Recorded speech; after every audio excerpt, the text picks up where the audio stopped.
乌克兰批准普丁的请求，在5月9日不发动袭击。以往的红场上胜利日阅兵向来是这个星球上最能展现大国肌肉的视觉盛宴。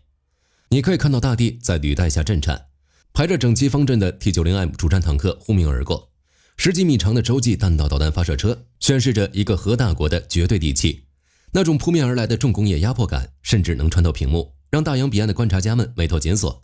在宣示武力和凝聚人心这件事上，俄罗斯人过去一直做的无可挑剔。带着这种预期，全世界的目光再次聚焦在2026年5月9日的红场。然而，随着庆典准点开场，所有人却揉了揉眼睛，以为自己走错了频道。整场阅兵就像是按了快进键的彩排，没有震耳欲聋的发动机轰鸣，没有浩浩荡荡的钢铁列队，地面上开过去的重型装甲设备数量是一个非常圆润的数字0。仅仅45分钟后，这场承载着国家荣耀的仪式就在一片错愕中匆匆散场，创下了现代俄罗斯历史上的最短时长纪录。一个自诩为全球顶尖的军事强国，为什么会在自己最重要的国庆日上把所有的底牌都藏了起来？更离谱的是，这场勉强凑出来的徒步游行竟然还是普丁求来的。川普当中间人，泽伦斯基勉强同意。今天火力军就为大家扒下这层强撑的体面，看看这场只持续了45分钟的阅兵式到底暴露了克里姆林宫多少无法言说的窘境。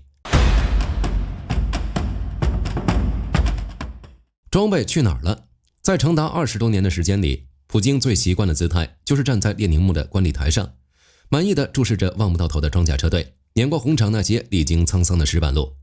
那些厚重的钢铁是俄罗斯维系大国尊严的骨架，但今年除了几架在空中匆匆掠过的战机，地面上只有踩着正步的士兵。面对国际社会的满腹狐疑，俄罗斯国防部给出的官方解释显得非常克制。发言人佩斯科夫表示，为了应对来自基辅的潜在无人机威胁，必须将安全风险降至最低，因此限制了阅兵的规模。乍一听，这似乎是一个负责任的官方考量。俄罗斯毕竟拥有世界上最庞大的防空网络，莫斯科周边更是被 S-400 防空导弹和铠甲 S-1 系统围得水泄不通。理论上，任何未经授权的飞行器只要敢靠近莫斯科的空域，立刻就会被防空网撕碎。但为了这份所谓的安全，莫斯科付出的代价却让人啼笑皆非。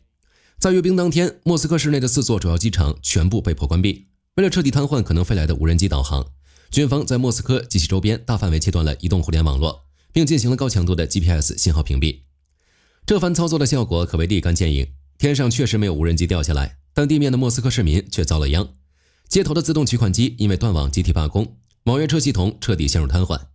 偌大的首都在一场庆祝胜利的节日里，硬生生过成了通讯闭塞的孤岛。而在那些宏伟的建筑屋顶上，密密麻麻的机枪手正端着武器，死死盯着灰蒙蒙的天空，如临大敌。一个常年把战略威慑挂在嘴边的大国，在自己的心脏地带办一场庆典，居然需要通过拔网线、关机场这种杀敌800自损1000的方式来找安全感。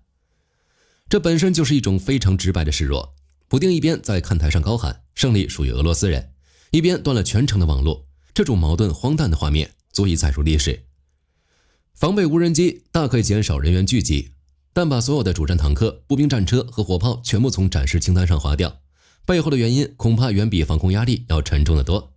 我们需要跳出红场，看一看距离莫斯科1000多公里外的东欧平原，那里才是解开装甲消失之谜的真正钥匙。这场持续到2026年的冲突已经变成了一台永无止境的钢铁吞噬机。在冲突初期，我们确实看到了绵延几十公里的装甲纵队，看到了那些堆满战术符号的新锐战车，但在长达4年的高强度拉锯战中，这些冷战时期积攒下来的庞大库存，正在以一种令后勤部门窒息的速度被挥霍。根据多个独立数据追踪机构以及乌克兰总参谋部截至2026年春季的统计，俄罗斯在这片黑土地上已经留下了将近12000辆主战坦克的残骸，损失了超过24000辆各类装甲战斗车辆，传统火炮的损耗更是突破了4万门。这些冰冷的数字背后是俄罗斯军工根本无法填补的巨大黑洞。不可否认，俄罗斯的兵工厂确实在实行3班倒的战时体制，他们把封存了几十年的老旧 T62 甚至 T54 坦克从西伯利亚露天仓库里拖出来，简单翻修后就推上火车。但这些挤出来的产能，在每天都在产生的巨大战损面前，不过是杯水车薪。现在的前线是什么状况？任何一辆能够顺利打火启动、火控系统还能凑合运转的装甲车，只要一下生产线，根本没有资格在后方的高速公路上多待1秒。他们必须立刻装上平板列车，被10万火急的送往顿巴斯或者库尔斯克去填补战线的缺口。在这样的工业窘境下，克里姆林宫的账算得很清楚。如果在红场上勉强摆出十几辆光鲜亮丽的 T90M， 不仅凑不够壮观的阵型，反而会引来前线将士的愤怒。我们在战壕里缺装甲掩护，你们居然把好装备留在大后方走秀。而如果像以往一样，提前几个月在莫斯科郊外的阿拉比诺阅兵村集结上百辆装甲车进行排练，那简直就是给对手的远程武器提供了一个完美的固定靶场。所以红场上没有坦克，不是因为为了安全把它们藏起来了，而是因为那些本该出现在镜头前的钢铁履带，早就变成了乌克兰乡间小道上生锈的残骸，或者是前线士兵用来抵挡弹片的固定掩体。这种硬件上的枯竭是任何高明的演讲稿和激昂的背景音乐都掩盖不了的。当一个国家的阅兵式只能依靠步兵方阵来撑起牌面时，它向外界传递的不再是力量的溢出，而是一张底牌耗尽的资产负债表。不过就算只看这些土步方阵，场面同样令人感到一种难以言喻的讽刺。那些踩着整齐正步走过观礼台的队伍里，究竟混进了多少本不该属于这里的面孔？而美国和乌克兰又是如何在外交的牌桌上把这场庆典变成一场政治审判的？接下来我们将视角转向外交博弈与方阵背后，看看这场阅兵是如何被对手拿捏的。如果没有那些震慑人心的重型装备，一场阅兵就只能靠外在的气势来撑场面。但在2026年5月9日这天，甚至连这份气势也是建立在一种充满妥协的外部干预之上的。我们要理清一个更为扎心的事实，在缺乏防空绝对自信的情况下，莫斯科这场45分钟的阅兵究竟是怎么争取来的？在往年的规划里，红场阅兵是完全的内政，是不可侵犯的领地。但在2026年春季，克里姆林宫面临着一个极其棘手的现实：乌克兰的远程打击能力早已突破了边界的限制。莫斯科周边的炼油厂和军工设施已经多次领教过那些长程飞行器的威力。如果在5月9日当天，哪怕只有一架小型飞行器突破了防空网，落在红场附近的建筑上，这对普京的政治威望都将是一次灾难性的打击。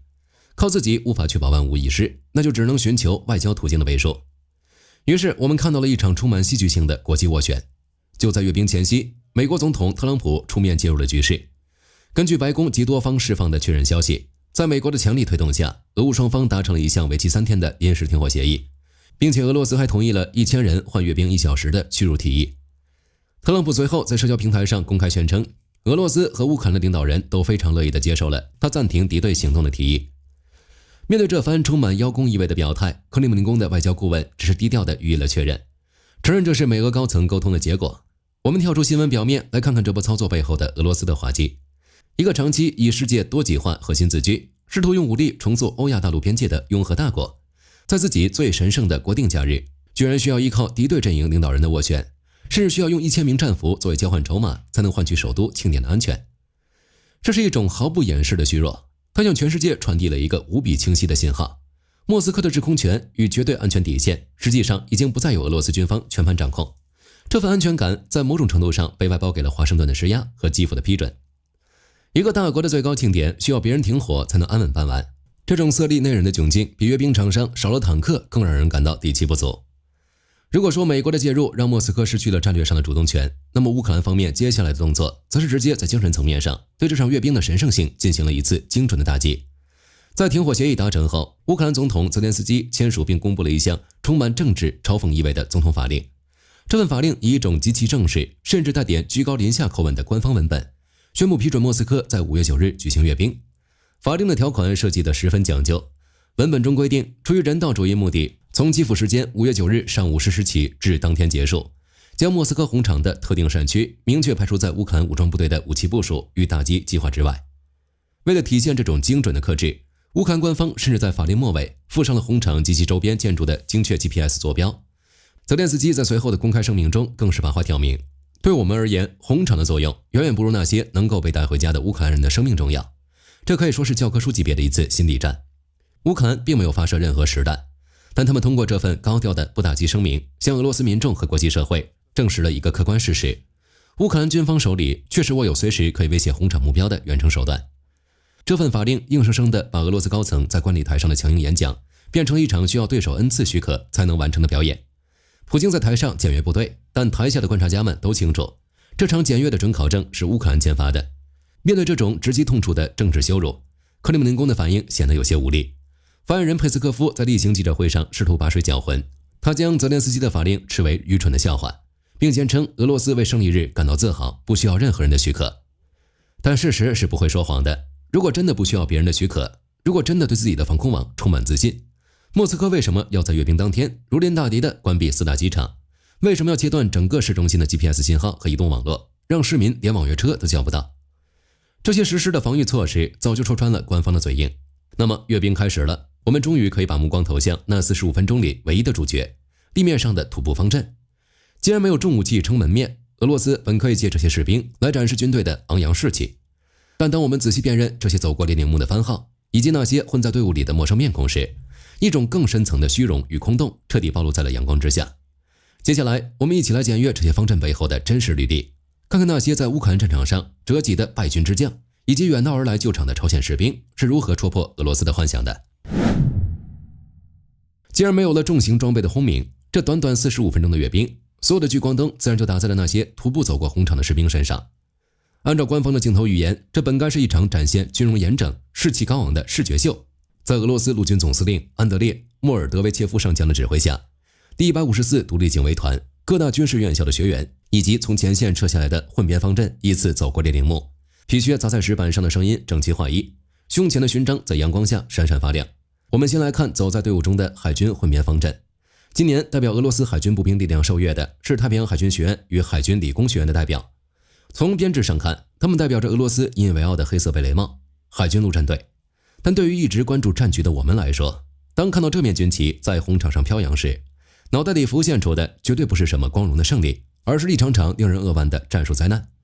翻开战报，首当其冲的就是俄罗斯第155近卫海军步兵旅与第180海军步兵旅在2023年初的乌赫莱达尔战役中，这两支王牌部队的指挥失能可以写进教科书。当时俄军高层无视了当地开阔平原的劣势，强令这些本该执行精锐突击的海军步兵驾驶着装甲车队，在毫无掩护的雷区中排成密集的纵队，发起强行冲锋。结果呢，车队直接驶入了乌克兰火炮与无人机预设的交叉火网。这种刻板的战术导致这些精锐部队被成建制的摧毁，大量步兵战车在旷野上化为燃烧的废铁。因为损失太过惨痛，这支部队不得不靠大量缺乏训练的动员兵进行多次重组。最让军方难堪的是，基层士兵甚至写信给地方州长，公开抗议高级将领的无能与盲目指挥，把代表着这种无能指挥记录的兵种番号放在红场上，作为国家强权的象征来展示。与其说是彰显军威，不如说是在提醒人们，有多少年轻的生命因为将领的失误而白白消耗在了异国他乡。这还不是最尴尬的，接下来走过观礼台的是那些被冠以英雄头衔的方阵。这个由米尔兰·朱马加利耶夫上校和扎里克托·安加尔哈耶夫上校带领的特别军事行动1000人混编方阵，走在红场的最前列。普京在观礼台的演讲中毫不吝啬地赞美他们，宣扬他们是在以一己之力对抗整个北约的武装力量。当我们看看他们在战线上的真实表现，在2025年至2026年初的顿巴斯前线，特别是围绕托列茨克与波克罗夫斯克的城镇争夺战中，这支部队并没有展现出任何现代化大国军队应有的作战水准。他们没有高超的战术穿插，也没有空中火力的绝对掩护，他们执行的是最原始的战壕强攻。在这长达几个月的攻坚中，俄军每天的推进距离只能用米来计算。为了拿下这两座已经被炮火完全夷为平地的小城镇，部队付出了极其高昂的人员伤亡与装备损耗。这些走在红场上的士兵，他们胸前的勋章是用纯粹的消耗硬生生堆出来的。最后就是重头戏，在俄罗斯士兵方阵之后，一支极其特殊的外国队伍出场了。由大校崔英勋带领的朝鲜人民军方阵，首次高举着国旗走过列宁墓。而在观礼台上，朝鲜大使申洪哲正满脸笑容地为他们鼓掌。在官方的宣传口径里，这当然是彰显国际反西方同盟力量的伟大象征，是两个被制裁国家背靠背取暖的友谊。但这一幕真的让火力军绷不住。想想当年的钢铁洪流，在冷战的棋盘上，苏联是平壤绝对的施舍者和保护者，无论是技术、资金还是武器，都是莫斯科单向输出。可现在风水轮流转，陷入持久消耗战的俄罗斯，为了填补战线的巨大空虚，应付乌克兰对库尔斯克地区的跨境进攻，俄罗斯甚至直接引进了大约15000名朝鲜作战部队。这就是为什么朝鲜方阵会出现在红场上的原因。昔日的超级大国不得不向国际社会的边缘政权求援，一个曾经让整个欧洲感到夜不能寐的军事巨兽，如今沦落到需要依赖他人的炮弹和士兵来充实自己的主力战线和阅兵牌面。当朝鲜大校军靴踏上红场的青石板时，我想金正恩一定正在21号官邸观看直播。看到昔日的老大哥如此落魄，他会有什么感想呢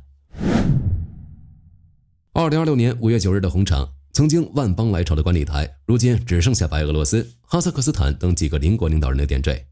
这场缩水至45分钟的无装甲游行，与其说是在庆祝81年前那场伟大的反法西斯胜利，不如说是在全世界的注视下，无可挽回地展露了当下的虚弱与孤立。历史当然会记住这一天，但记住的恐怕不会是方阵的步伐有多么整齐，而是那个曾经让整个欧洲战地的军事巨兽是如何在众目睽睽之下一步步走向黄昏。